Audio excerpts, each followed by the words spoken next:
I think he's honest with himself. Elia and I, we share the same agent, and we were talking about him earlier today. And what I heard was that he's humble, that he is honest. He realized that he just didn't perform well. Stop everything, because today's explosive UFC documentary just dropped with never-before-heard audio from Tapiria's corner, and trust me, nobody saw this coming. We're also diving much deeper into Tapiria's clash with Gaethje. We'll also take a closer look. What I did in the sport. So what do you think it will take Ilya to get back to fighting again after such a loss? Ilya's he's gonna be in a good position. He has faith. He has a strong team. And that's a lot of what it takes. He has a work ethic. I think he's honest with himself. Elia and I, we share the same agent, and we were talking about him earlier today. And what I heard was that he's humble, that he is honest. He realized that he just didn't perform well. And I think that's the number one step of getting back into the ring in a healthy way. It's the guys that make excuses. That's when it's hard to come back and win that rematch. Guys who just say, you know what, I could have did better. I could have done more. Honesty with yourself is the key to MMA. Knowing exactly who you are, what you've done, what you haven't done. You can't lie once you get in that cage. Hold on, because John Jones just exposed what he believes is Ilia Tapiria's biggest problem, and it has nothing to do with fighting skills. Once a fighter reaches the top, everything around them changes unbelievably fast overnight. Pressure, fame, distractions, and expectations all explode at the exact same time. According to John Jones, most champions don't fall apart inside the cage first. They fall apart because of everything happening outside it. That's exactly why strong teammates and honest self-awareness become far more valuable than raw talent alone. He insists the toughest I didn't hear what he said until I understood the language where he was like, he said it a certain way, and the third time I heard it, I was like, we're going to finish the fight. We're going to finish the fight. And he was talking to the ref. He wasn't talking to Ilya. So I took it as Ilya was like, dude, I can't go on.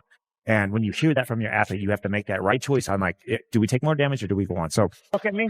Nothing left. Okay, it's over. It's over. Stop it. Yeah. I'm always there to protect my athletes, and it's very nice to be able to work with people that have the same goals as me. My goals is I'm never going to be a champion. I'm a championship coach, but I'm not a champion. And being able to work with people that want to chase things like that, I get so much joy out of it. Seeing the concern in his brother's eye and the way his brother was pulling the hood off, like, bro, don't be embarrassed. You fought your ass off. Like, that is special. That is like, everybody's making fun of like why he was putting a hood over his head. When you're down, you're down. And, you know, again, to be at the level that he is at took the most courage to get to that point. And what he's done to the guys prior to us. His brother was telling him, pull that off, dude. Like, don't be down. We lost. And when you lose a round doesn't mean you lose a fight. When you win, you know, when you lose a fight doesn't mean you lose. Everything changed the second the fight was stopped because Ilia Tapiria's corner made one brutal decision that instantly divided the entire MMA world. His brother stepped in, not as a worried spectator, but as the final voice of reason during total chaos. Because when a fighter insists, I can still go, the corner must decide what reality actually looks like. In that moment, the choice wasn't about courage, it was about preventing even greater damage.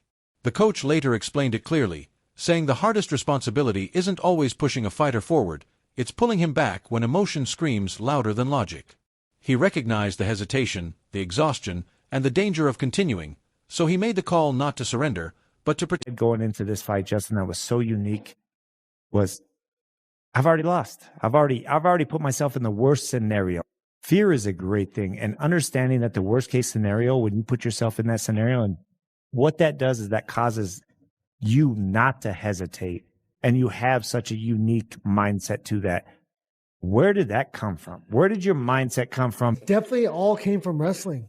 You know, I wrestled so many matches, and, you know, where I was mentally was a big factor and a big variable when it came to my ability to compete. So this understanding that I, you know, had control, and really just keeping it so simple, keeping it as simple as possible, not confusing things, not overinflating things, and just making it easy. Brace yourselves, because Justin Gaethje fights with a mindset that embraces defeat before it ever has the chance to happen. That fearless mentality comes straight from his wrestling background, where controlled chaos shaped everything about his approach. Years of relentless competition taught him that true mental strength reveals a fighter's real identity. For him, fear becomes an advantage, never a weakness. Once emotion disappears, every reaction transforms into pure instinct. No hesitation, no second thoughts, only ruthless execution. That's what gives him his biggest edge. Brace yourselves, because Justin Gaethje fights with a mindset that embraces defeat before it ever has the chance. No te vuelvas loco cuando cruces, ¿vale? Eres mucho mejor que él.